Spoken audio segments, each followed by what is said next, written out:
হবসের প্রকৃতির রাজ্য হচ্ছে the life of man is solitary, poor, nasty, brutish and short. অর্থাৎ প্রকৃতির রাজ্যে মানুষের জীবন ছিল নিঃসঙ্গ, দরিদ্র, নোংরা, পাশবিক এবং ক্ষণস্থায়ী। পৃথিবীর যে সব থেকে সাহসী মানুষ সেও অত্যন্ত ভীতু প্রকৃতির। সুতরাং মানুষ নিরাপত্তা প্রত্যাশী এবং এই নিরাপত্তা প্রত্যাশার জন্যই তারা চুক্তি করল এবং সেই চুক্তিটাই আমাদের রাজনৈতিক সমাজের উদ্ভব ঘটালো। সুতরাং প্রকৃতির রাজ্য থেকে মানুষ রাজনৈতিক সমাজ তথা আজকের রাষ্ট্র এভাবেই এসেছে। এটাই হবসের প্রকৃতির রাজ্য, এটাই হবসের সামাজিক চুক্তি। আমি কেন আমার মূল্যবান জিনিস তালা দিয়ে রাখবো? যখন আমার ঘর দরজা দিয়ে রাখি তখন আবার ওই মূল্যবান জিনিসগুলো আমি তালা দিয়ে রাখছি কেন? সুতরাং মানুষ একজন অন্যজনের প্রতি কি দৃষ্টিভঙ্গি পোষণ করেন, হবস কিন্তু সেটা আধুনিক রাষ্ট্রে দেখাচ্ছেন।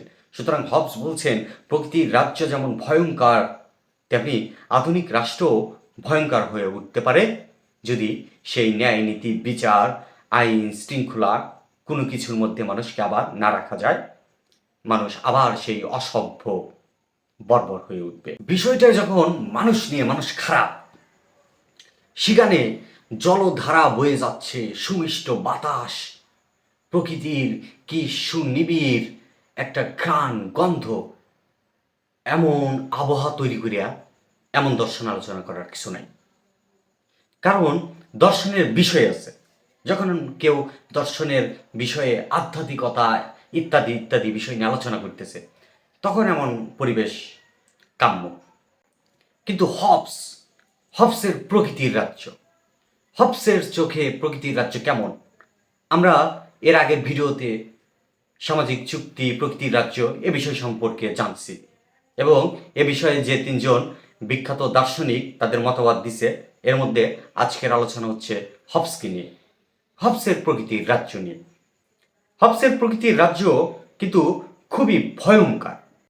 মানে আমরা যে নরক কল্পনা করি সেই নরকটা মানে পৃথিবীর নরক হচ্ছে হবসের প্রকৃতির রাজ্য। তো হবসের প্রকৃতির রাজ্য কেন পৃথিবীর নরক?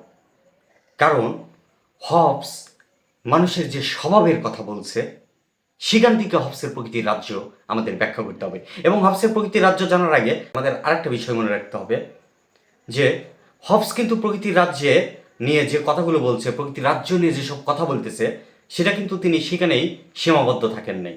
প্রথম কথা, মানে তিনি আধুনিক সমাজ রাষ্ট্রেও সে একই যুক্তি দিচ্ছে যে আধুনিক সমাজ রাষ্ট্রে মানুষ যে সভ্য হয়েছে, এই মানুষদেরকেও যদি প্রকৃতির রাজ্যে যেমন আইন শৃঙ্খলা, নিয়ম, বিচার, ন্যায়, অন্যায় কোনো কিছু ছিল না, এটা যদি বর্তমান পৃথিবীতেও না থাকে, মানুষ আবার সেই রকম যুদ্ধ বিগ্রহ শুরু করে দিবে। তো সুতরাং সে শুধু কল্পনা করে এই কথাগুলো বলতেছে ব্যাপারটা কিন্তু তা না। সে কথাগুলো বলতেছে খুবই যৌক্তিকভাবে, এটাও একটা পয়েন্ট। মানে হবস প্রকৃতির রাজ্যে যে কথাগুলো বলছেন সেটাও খুব যৌক্তিকভাবে সূক্ষ্ম দৃষ্টিতে তিনি দেখছেন। অর্থাৎ ম্যাকিয়াভেলির মতো তিনি মানুষের আচরণ স্বভাব নিয়ে ঢালাওভাবে তিনি দোষারোপ করেন নাই যে মানুষ খারাপ, স্বার্থপর, মানুষ লোভী, মানুষ প্রচণ্ড হীনমন্যতায় ভোগে ইত্যাদি ইত্যাদি। হব যেটাই বলছেন সেটা তিনি যৌক্তিকভাবে বিশ্লেষণ করার চেষ্টা করেছেন।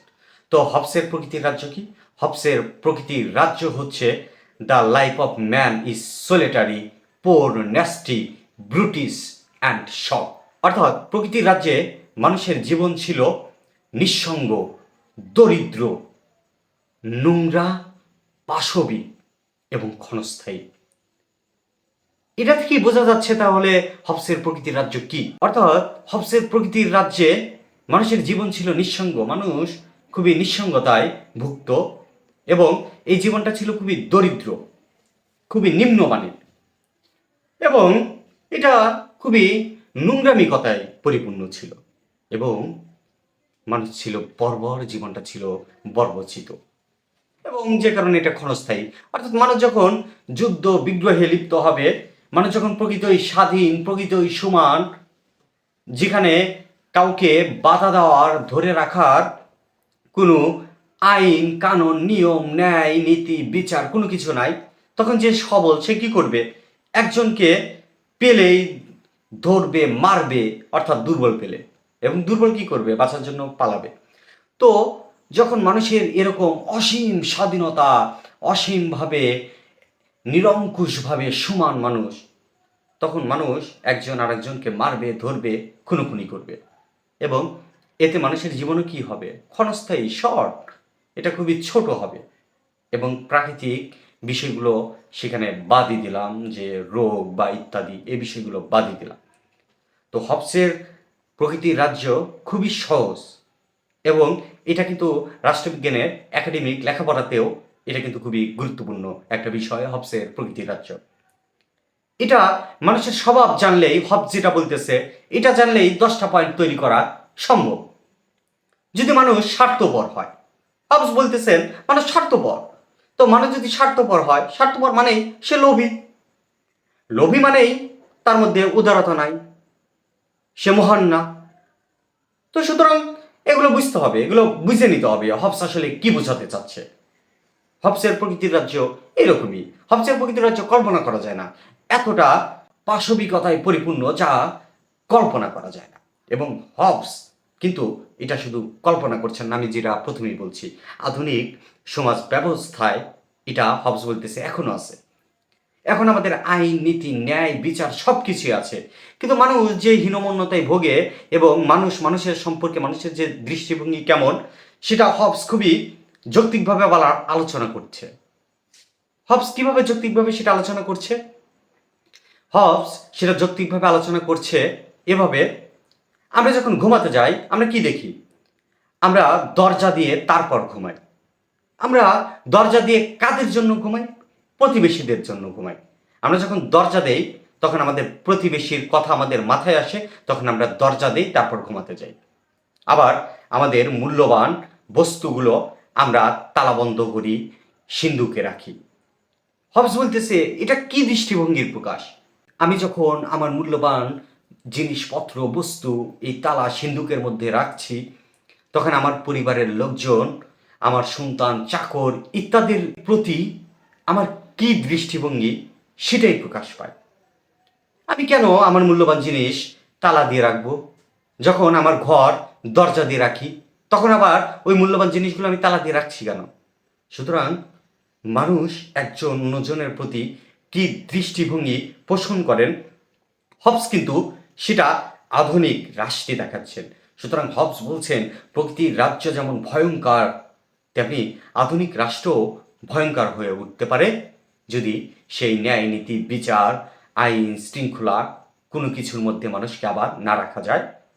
মানুষ আবার সেই অসভ্য, বর্বর হয়ে উঠবে।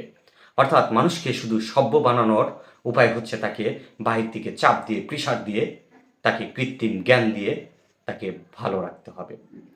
তো সুতরাং এই কার্যকলাপ প্রকৃতি রাজ্যে মানুষ যখন করে বেড়াতো, তখন হবস বললেন যে, তারা চিন্তা করলেন এভাবে আসলে বেঁচে থাকা যায় না, আমরা তো, আমাদের অস্তিত্ব তো শেষ হয়ে যাবে, আমরা একজন আরেকজনকে মারবো, ধরবো, এভাবে তো আমরা বাঁচবো না কেউ। তখন মানুষ চিন্তা করলো যে আমাদের একটা চুক্তিতে আসা দরকার, যে চুক্তি করলে আমরা সবাই একজন আরেকজনের কাছ থেকে নিরাপদ থাকবো। কারণ হবস বলতেছেন মানুষ আবার কিন্তু ভীতু প্রকৃতির, সুতরাং মানুষ নিরাপত্তা প্রত্যাশী, এটা মানুষের স্বভাব। আপনার মনে রাখতে হবে, এটা ভিন্ন আলোচনা, এটা ভিন্নভাবে আলোচনা করা যেতে পারে, যে আমরা যে এই মানুষকে সাহসী দেখি, আমরা বলি আমাকে খুব সাহসী, কিন্তু প্রকৃত অর্থ কিন্তু তা না। মানুষ কিন্তু খুবই ভীতু প্রকৃতির হয়। প্রত্যেক মানুষ, পৃথিবীর যে সব থেকে সাহসী মানুষ, সেও অত্যন্ত ভীতু প্রকৃতির। সুতরাং মানুষ নিরাপত্তা প্রত্যাশী, এবং এই নিরাপত্তা প্রত্যাশার জন্যই তারা চুক্তি করলো, এবং সেই চুক্তিটাই আমাদের রাজনৈতিক সমাজের উদ্ভব ঘটালো। সুতরাং প্রকৃতির রাজ্য থেকে মানুষ রাজনৈতিক সমাজ তথা আজকের রাষ্ট্র এভাবেই এসেছে। এটাই হবসের প্রকৃতির রাজ্য, এটাই হবসের সামাজিক চুক্তি, আর কিছুই না। এটাকে নানানভাবে খুবই গুরু গম্ভীরভাবে আলোচনা করার কিছুই নেই, এটা খুবই সহজ। হবসের প্রকৃতির রাজ্য আসলে কি ছিল? যে এইটাই প্রকৃতির রাজ্য, খুবই নিঃসঙ্গ, দরিদ্র, নোংরা, বর্বর, ক্ষণস্থায়ী। এইটাই হবসের প্রকৃতির রাজ্য। প্রকৃতির রাজ্য বোঝার জন্য এর বেশি আসলে হবসের কিছুই প্রয়োজন নেই।